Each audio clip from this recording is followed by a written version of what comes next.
Hello সবাই, আমি তোমাদের জন্য আজকের রেসিপি নিয়ে এসেছি। এটা হলো সুস্থ চিংড়ি মাছ ভুনা।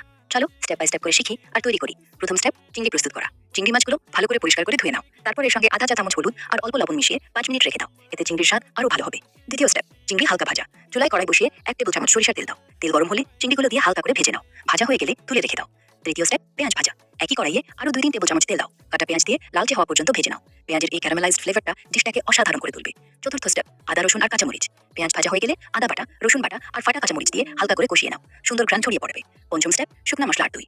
এখন একে একে দাও আধা চা চামচ হলুদ, 1 চা চামচ লাল মরিচ, 1 চা চামচ ধনে, আধা চা চামচ জিরা, লবণ স্বাদ মতো আর 2 টেবিল চামচ দই। সবকিছু ভালো করে কষাও যতক্ষণ না তেল ছেড়ে দেয়। এটাই মশলার পারফেকশন। ষষ্ঠ স্টেপ, চিংড়ি মেশানো।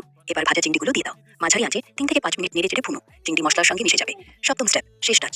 চুলা বন্ধ করার আগে দাও আধা চা চামচ গরম মশলা, সামান্য কাটা ধনেপাতা আর চাইলে উপরে 1 চা চামচ কাঁচা সরিষার তেল। এতে স্বাদ হবে আরো রিচ। পরিবেশন গরম গরম ভাতের সঙ্গে পরিবেশন করো। স্বাদ হবে একদম রেস্টুরেন্টের মতো। ট্রাই করে দেখো আর কমেন্টে বলো কেমন লাগলো। লাইক শেয়ার করতে ভুলো না।